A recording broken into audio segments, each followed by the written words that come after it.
If you think it's going to be harder to release weight now in perimenopause than it was in your 20s or 30s, or you think you're going to have to do endless workouts or major calorie restriction or miss out on your life, or that you just need to accept it, then you are stuck in all of the myths of perimenopause. I get it. In my late 30s, amidst daily hour-long workouts and calorie restriction, it felt like I gained 15 pounds like overnight. It felt like my body was just completely speaking another language and working against it.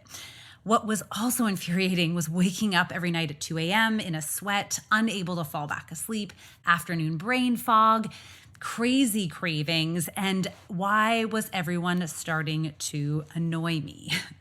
I honestly thought, especially after going to see my healthcare practitioner, that I guess it was just supposed to get harder because I'm getting older and heading towards menopause. Well, that is not the truth, but sisters, I have the truth for you.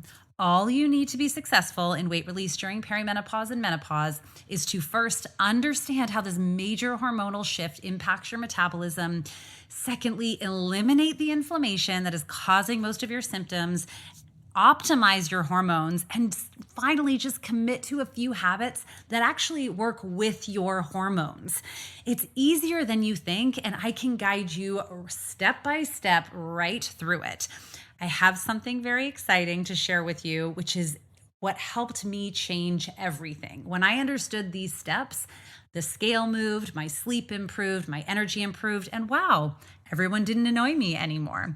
If you are wanting to change, especially knowing that September is around the corner and that we are moving into a time of year where we have routine again and we want to make those changes, if you're sick of being in a body that is not going very well for you and holding you back, and that you're consumed with even more than just 10% a day, I want to make sure that you're coming back to the podcast next week, because I have a very exciting announcement for you. So make sure you're here. Make sure you're checking out my stories on Instagram, that you're opening my emails. And let's dive into this one, because I got more for you.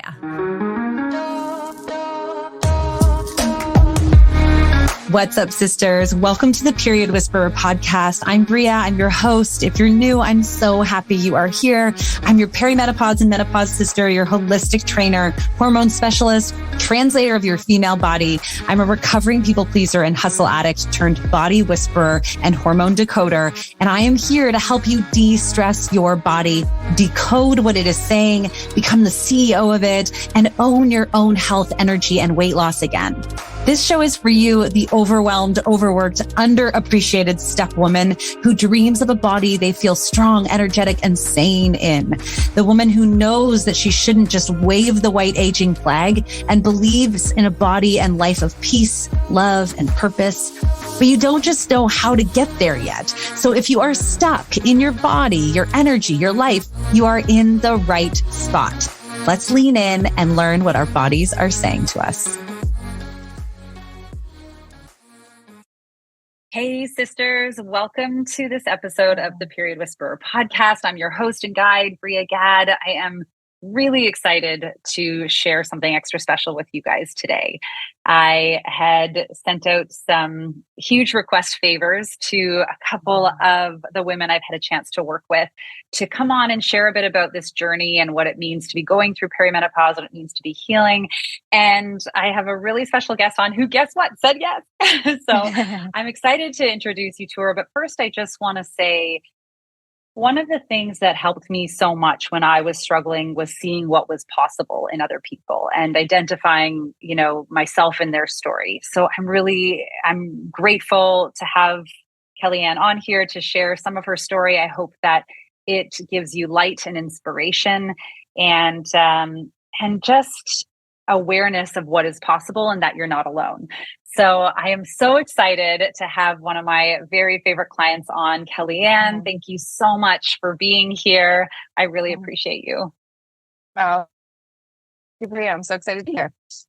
Yeah, I'm so excited too. So I know you know me, I'm going to try to get right into it. I can be long-winded, but we worked together in a one-on-one capacity, and I really enjoyed our time together, but let's start and kind of lay the groundwork. Let's talk a little bit about you, about your life, what your commitments and stress level and age are if you're open to it.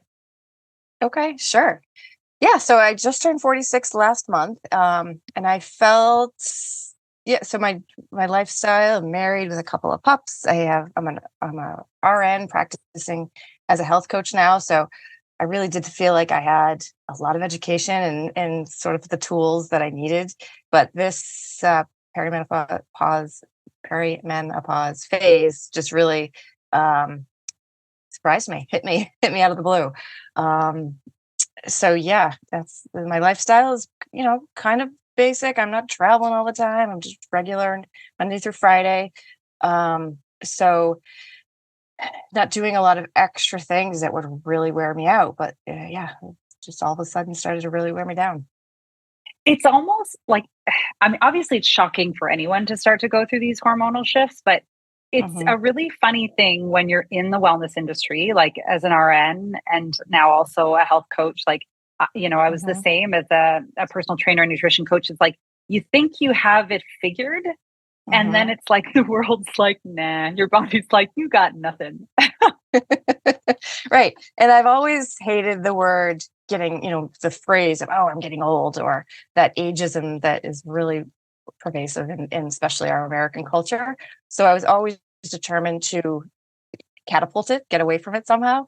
But Mhm. it's fascinating that the body does change and you have to figure out a change with it. It's not getting old, but you do have to start changing how you behave day in and day out. And I love the phrase you often use that I hear you use all the time on your podcast is youth is more forgiving. So that Yeah. is, and I feel like that's what happens if you don't, not that anyone has it all figured out in our 20s and 30s, but Mhm. the better the foundation is, I think the less it hits you like a train wreck. you I know?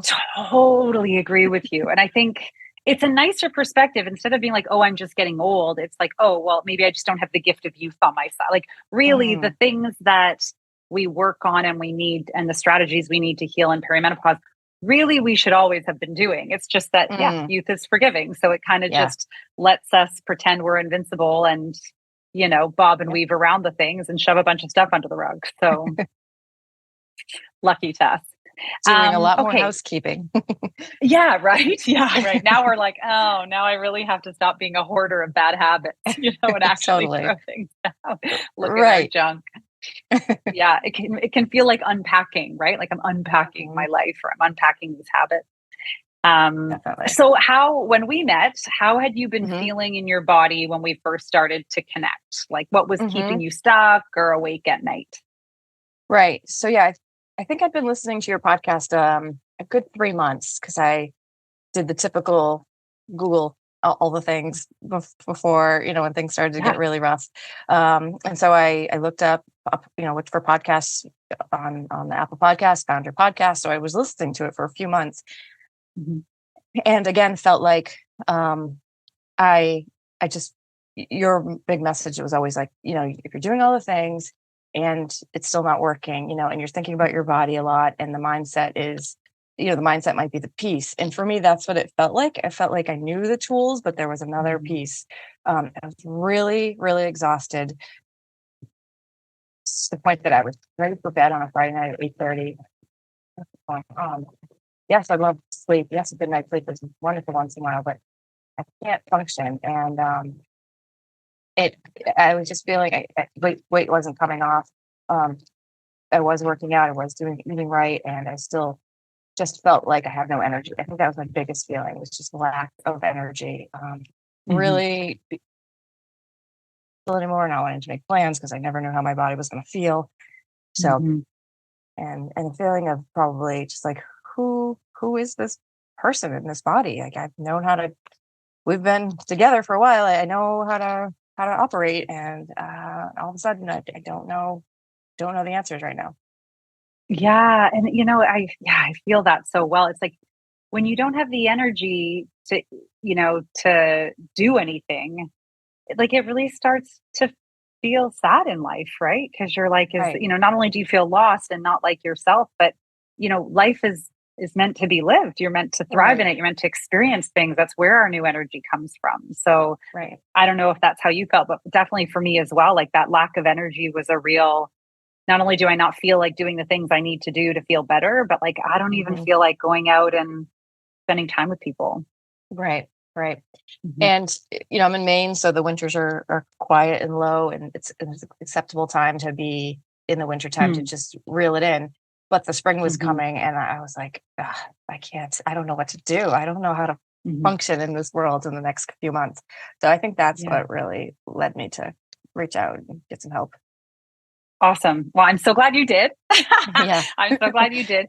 Um, what before we did reach out, what had you actually tried? Like, especially being Mm-hmm. someone that has a good knowledge base in wellness, what had you tried before we connected to actually help you feel better?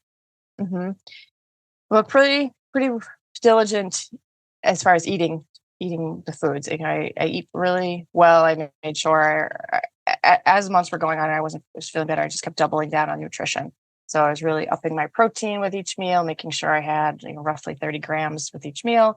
I was making Mhm. sure I had more and more fruits and veggies. Um, adding in as many veggies as I could with each meal. And it was Mhm. feeling good. I was starting to stabilize my blood sugar. That was helping, but it wasn't the magic key for by any means. Mhm. And I was working out with a personal trainer twice a week, building a lot of Mhm. muscle, which also felt good. Um, but I wasn't losing any fat. I was just not really liking the way I was looking. I liked the Mhm. muscle, but and that is a proven approach. Recomposition is more build more fat. I mean, excuse me, build more muscle. The fat decreases. So that's what my personal trainer knew, but it wasn't working anymore. And then as months went on, I was actually starting to feel really tired, even doing that. I was like Mhm. just feeling really drained, going to the appointments, and my body would be drained longer after that. Mhm. So I knew about sleep. I knew it was probably important to dial that in, but I wasn't paying attention to it nearly as much Mhm. as I thought I was, or as I realized Yeah. that I was focused on. That's Thanks for showing that. Like I think it's so what seems so confusing for so many of us, and it certainly was for me, and I know for a lot of my clients, it's like, we know that nutrition's important, we know that movement's important, and yet we can be doing all of those things and like not get results or go backwards or feel robbed of energy, just like you were. And I think that's such a frustrating piece because then you're expending this energy to do, quote unquote, do the right things and then not actually get the results. And you kind of enter that Hmm. burnout phase, don't you? Where you're like, well, what's the point? Hmm. Right, and it can feel very frustrating because the biggest m- model you hear of calories in is calories out, and while I've never really subscribed to that, it was also like, okay, what is the answer? It felt like, "Ugh, where do I find it? Because it's Hmm. not mainstream." Yeah, definitely. Yeah, I love that. So, okay, so I know all this about you, of course, and Mm, like I think that was one of the most incredible pieces for me, getting to work alongside with you is like seeing how quality your nutrition was right mm, off the bat and still understanding how crummy you were feeling. Was there mm, anything that I suggested that surprised you or felt like it worked against the advice that you were hearing or anything that kind of scared mm. you? Well, again, I think because I listened to you for so long, I knew what I was getting into, which led me to reach out to you because your Mhm. message felt like it resonated. I was like, yeah, I am doing all the quote unquote things: Mhm. exercising, eating well, calories in, calories out, not working. So I I don't know if I would say, yeah, I'm sure it's gonna. Let's see. It felt you told me, you got to relax. You got to stop working out, take a break from it. And although I feel like I knew that in my body, like, yes, that's probably true. It was still super hard to break Mhm. those chains. Mhm. It took me a few days to even reach out to my personal trainer, and I thought, she'd be mad. She'd be mad at me, which is a terrible thing we do to ourselves. And of course, she was not. She's like, I Mhm. think whatever your body needs, you should listen to. Um, A good trainer. and Right. She is. Yeah. She's good with intuition herself. So when I, finally like drew the line in the sand and decided not to go see her, I realized I felt a lot of relief in my body that I didn't Mm. realize how much pressure I was putting on myself to prepare for these appointments, to go to bed at time, to pack the bag and drive to the appointments, plan the shower, get to work, and all that pressure that we plan because women are such planners. I think a lot of that, even more so than the working out, was putting stress on my body, Mhm. and just carrying the load of taking care of the house and my body and planning food. All of those extra steps, I think, was really what working with you gave me permission to release, and I didn't realize how heavy it was. Mhm. And then tuning into myself to say, all right, what can I accomplish? Yes, I meant to do list, but what can I actually accomplish today?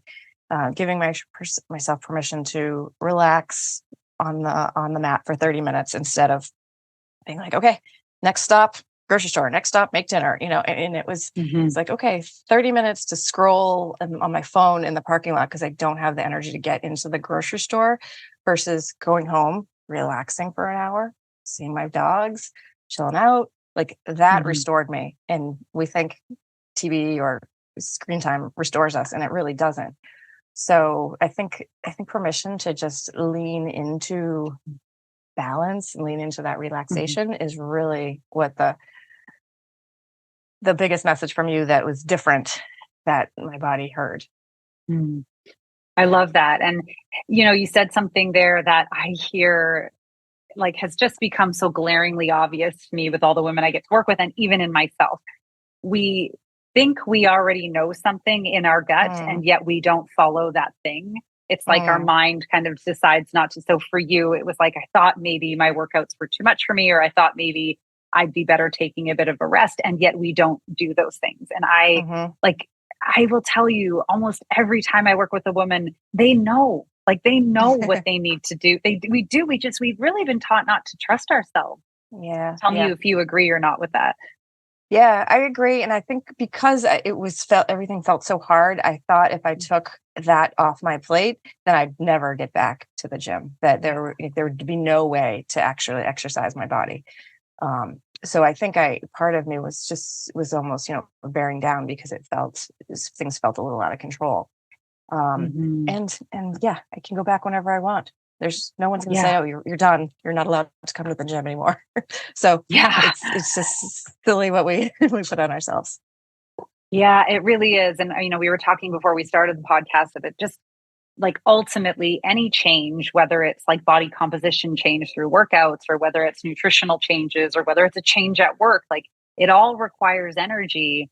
And I think like the real underlying highlighted point that, I hope everyone starts to peel back and understand about perimenopause is that just like puberty, just like pregnancy, just like Mm, postpartum, that hormonal shifting is really, it means our energy supply and demand is like really low. Like our demand is mhm, higher, our supply is lower, and we really need to choose when to surrender and really listen to our mhm, body and when mhm. to push. And now is Right. just not a time to push. It's just So not. true. Right. And I think another thing we talked about the first time we started working together was that almost like an energy elimination diet, because Hmm. peeling back all those layers, we get to hear what's really underneath. And, as a health coach and having similar language to use with each other, taking out gluten and dairy and all that stuff is what we Yeah. do when we want to see what's going on with our body. So taking all those extra things off our plate, we can actually hear instead of just being in our mind, just running on the train, just going crazy, instead of being like, how do I Yes. actually feel? What do I actually need? Yes. So Yeah. Yeah, like we so often really override the needs of our body with like the ego of our mind, mhm, which I think can be hard. One of the things that I found so incredible with you was just this understanding of, because the foods you were eating were, pretty well aligned with an elimination, diet mm, I'll call it like an eliminate inflammation diet. 'Cause that's really what we're mm, trying to do. If we want to give the body back more energy, we need to make sure there's no hole in the bottom of the bucket, right? And one of those Right. ways is by making sure that the foods we're eating aren't creating more inflammation. But for Hmm. you, I think one of the things we realized as well is like to give your body a break, that real drive toward consistent nutrition in your day, like when you ate and what you ate, Mm. that, was that something that you found helpful? The consistency of nutrition. Yeah. Hmm. Yeah. Yeah, for sure. I did pretty well throughout the week because you got to plan your meals to leave the house and go to work, that kind Hmm. of a thing. Um, I think on the weekends I definitely the pendulum went the other way in order to gain back some control in my weekend. It would be a little less Hmm. diligent. And I've learned, like our body doesn't care what day it is. Our body doesn't care that it's Yeah. the weekend.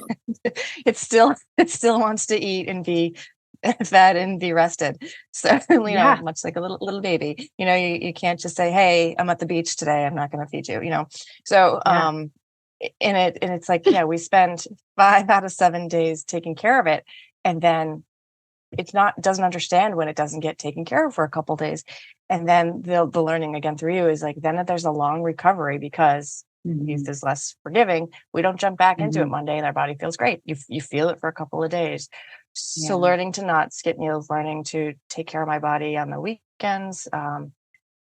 It just, it, yeah, that was a big decision. That was a big change in how I took care of my body. Oh, that's amazing. I love what you said there when you kind of connected that to like babies or children and everything, because we do, right? Our children, our pets, we feed at the same time, we Right. walk at the same time, like we put them So to bed true. like, and then they thrive. But Hmm. then we wonder, we don't do those same things for ourselves, and we start to wonder why not. And it really comes down to these like basic fundamental health foundations. Right. And Yep. yeah, I'm always amazed, like when I kind of get out of my human brain and I look at all the animals in the world, like Right. they're very consistent about their four health, like when they sleep and how much sleep they get, when they Yep. eat and how much they need to eat, Yep. how much they need to move in a day. And of course, like pleasure and fulfillment. Like they Right. play, they enjoy, it's like this is what we need. This is like kindergarten, fundamentals for us. And yet we really don't know how to do them, do we? Or we It's so forget. true. It's so true. Yeah, because you're right. Most of us bend over backwards to make sure our pets or our kids are taken care of at the same time. And, Mhm. as soon as they share their needs with us, we want to help them. But Yeah. my own, I'm like, I'll just push that to the back burner. It'll be fine. And I Yeah. think this is a period of time where your body's like, it's not fine. It's not okay Yeah. anymore. I'm over this. Thank you very much. I'm over being Yep. last on the list. Thank Yeah. you. So So true. Yep.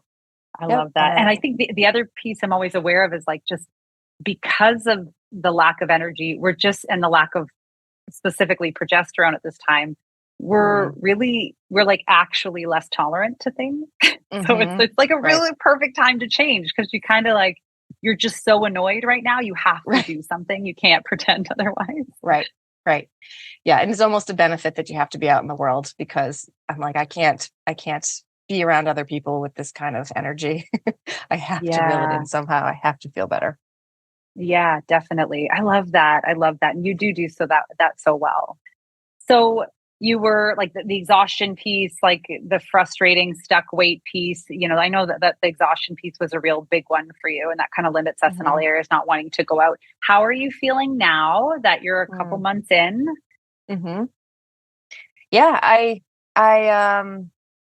it's a learning process still for sure. I wish I could say every day feels like sunshine setting, rising and setting. Right. But I think I've learned a lot about how to listen to my body and Yeah. how when I do start to feel like a little off track, it's easier to get back on. It's easier to know where to identify where I got off if I hadn't put myself to bed consistently. Yeah. Like summer routines, get things off track. So, but in general, the second half of my cycle, after ovulation into that luteal phase, for most of the beginning of this year, it was like I was tanked. I couldn't even function. I wasn't in a good mood. So that I have not noticed in a couple of solid months. So Awesome. that I feel like is huge. That the whole month I feel good. You might have some things you notice about yourself that aren't great, but I Mhm. can I can show up as a fully functioning human. um, Mhm. I've learned a lot about my body and how to sleep better. I've got rid of screens through the weekdays, and I'm reading a book. Mm. Very new I tactic love I've it. tried. Yes. So I will say it's definitely, not a quick fix, but it's feeling a lot better. Mhm. I'm always like be the tortoise. Like women in general, like you think about, we get so caught up in this microwave mentality, but Yeah, like in all aspects of life, we know that women need a warm up. we need, right, we don't need things to happen super fast. Like we like things to right. flow and evolve, and we want to, and so I think our bodies really respond that way. So I love hearing that. I love that you're feeling like you have energy and joy now, at least in your entire month, and not just, Hmm. in spurts during the first part of your cycle. If Right. you like, how does that impact, your desire to do things with your partner, to do things in your life, to plan future events? Yeah, that's such a good question because I was starting to plan things for the first 2 weeks of the month and then get worried about the last 2 weeks and wonder what I could do. And I noticed, yeah, I haven't been doing that. I'm like, okay, I'll probably feel good. I can bet on feeling good, which is, yeah, a lot more freedom in my body, a lot more Mhm. confidence. And it's just who doesn't want to feel joyful, and no one wants to Yeah. feel rigid and worried. So I think that's been a huge change.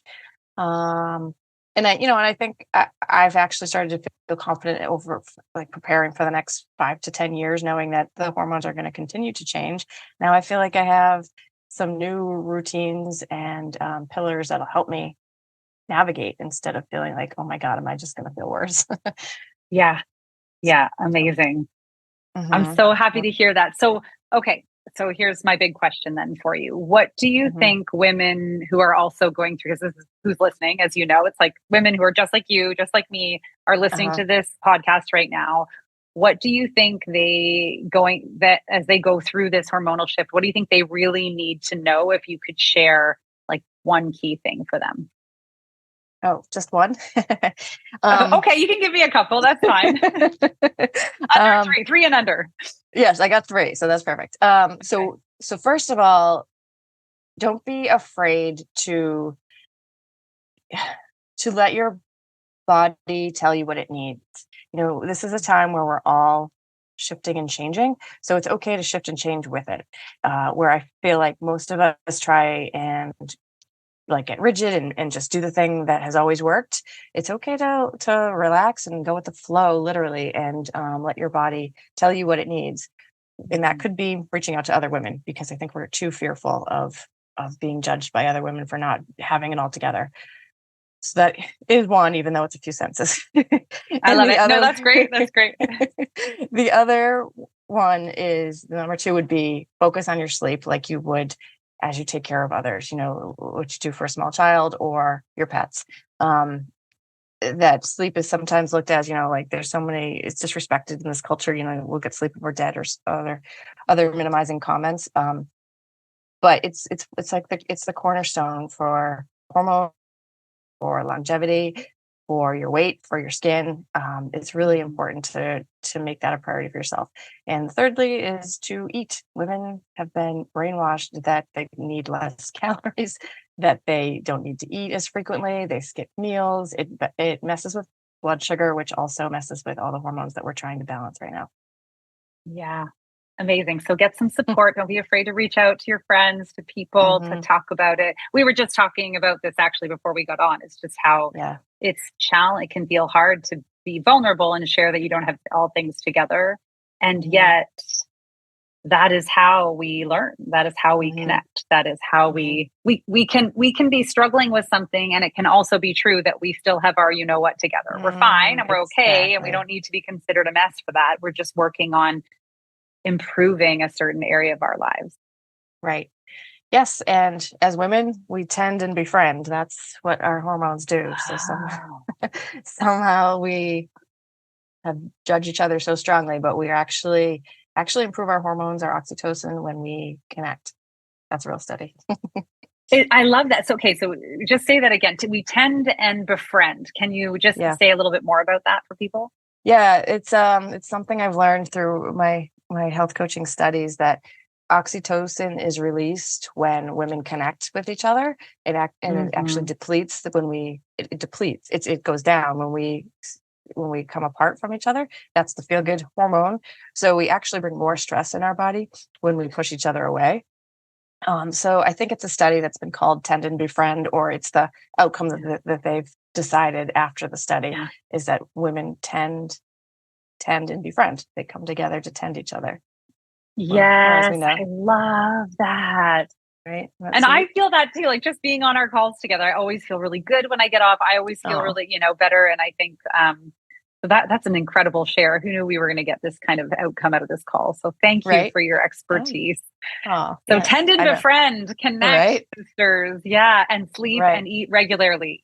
Feed yourselves. Feed yourselves, because I think feed your soul, right? I love that. That's my mission. I love it. Yeah. Thank you so much, Kellyann. I so appreciate you doing this today. And I'm really excited for your energy to keep building and for the future of the impact that you're going to get to have helping other women do this too. So thank you for being here. I'm so happy to have been on. Thank you so much. Awesome. Okay. All right, sisters, go out, be more in your life and not just less on a scale. And we'll catch you next time.